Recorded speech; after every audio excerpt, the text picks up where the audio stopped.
Körtési Kitty a tyúkol pszichológus. Ennek az embernek már engedélye sincs a pszichológia gyakorlására, mégis végig turnézza az egész országot a demagóg fasságaival. A sok hülye agyhalott, meg azt hiszi, hogy csúcs értelmiségivel van dolgok, és csak szívják a szavai. Totál mindegy már, hogy valakinek van-e hivatalos engedélye, diplomája, jogosultsága, mert ha egyszer arcot csináltak belőle a médiában, onnantól ő lesz a nagybetűs szakember. És a közönség zabálja a mély dumákat, mintha valami titkos tudás birtokába jutnának, holott ugyanaz a sablonos maszlag megy körbe-körbe. A legnagyobb irónia, hogy ezek a körök pont azokat szipkázzák be, akik amúgy kétségbe esetten keresik a kapaszkodót az életükben. Ahelyett, hogy igazi szakemberekhez fordulnának, mennek Kitty turnéra, megveszik a könyvet, vesznek jegyet az előadásra, és elhiszik, hogy most kaptak valami univerzális megoldást, pedig közben csak körbe lettek simogatva pár közhellyel. Aztán, amikor kiderül, hogy nem lett jobb az életük, akkor jön a következő kör. Hát biztos azért, mert nem hittél eléggé benne, nem engedted meg magadnak a változást, blokkok vannak benned, és így lehet végtelenségig fejni őket. Közben meg aki ezt szóvá teszi, az a rosszindulatú, negatív, irigy, alacsony rezgésű troll. Totál olyan ez, mint egy lightos szekta, csak itt nincs kötelező felekezeti tagság meg furcsa öltözet, csak like, megosztás, idézet, taps. Amúgy, ha valóban nincs engedélye, az külön érdekes lenne, mert akkor simán etikátlan, ha szakmai hitelességgel árulja magát továbbra is. De hát úgy tűnik, a magyar agyhalott piac ezt pont leszarja. Vannak olyan emberek, akik ez alapján élik az életüket egy burokban, mint a kiskakas a trágyadombon. És azt hiszik, hogy ők ettől nagyon felvilágosultak, csak néha a gonosz világ beszól neki. Maradjanak is a tyúkketrecben, az a legjobb mindenkinek. Még a végén kiugranának onnan és széttépnék a kutyák, akik a kertben vannak. Ez az a tipikus komfortburok, ahol megvan a kis belterjes univerzumuk, tele idézetekkel, szivárványos bölcsességekkel meg önfejlődő mantrákkal, és aki ebbe beleszól, az mérgező, negatív energiát hoz, meg blokkolja a rezgé.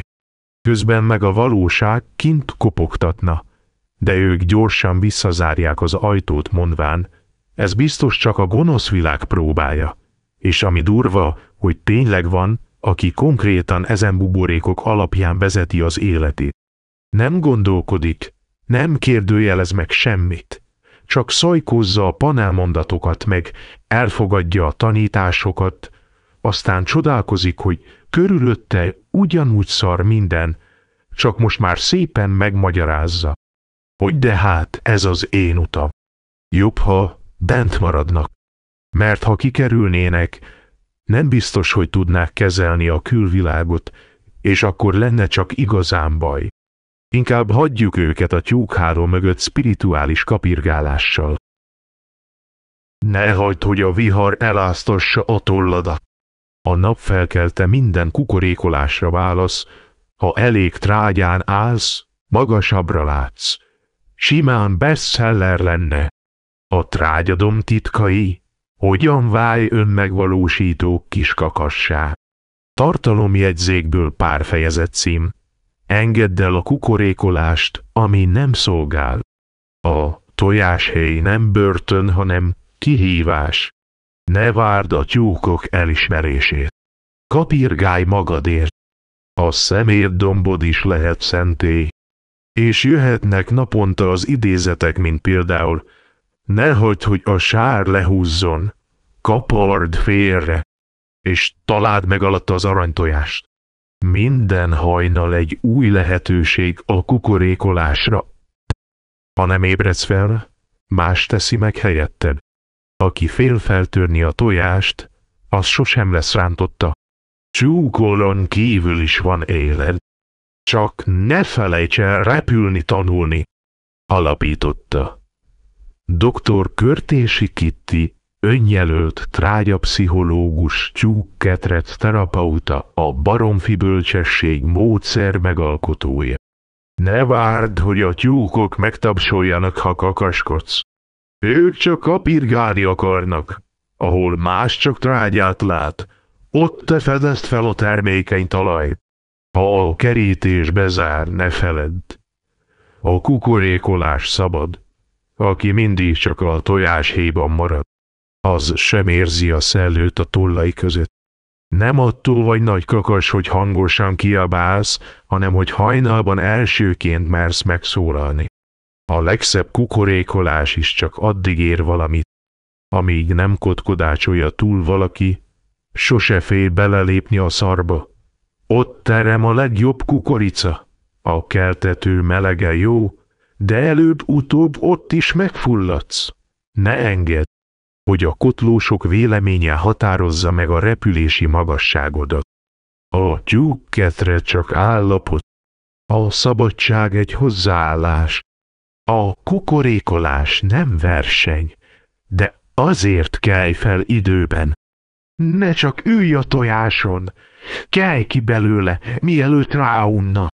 A mag, amit ma belezabálsz, holnapra trágyává válik. Fogadd el a körforgást. Aki túl sokat kotkodácsol, az előbb-utóbb megtolja a bajt.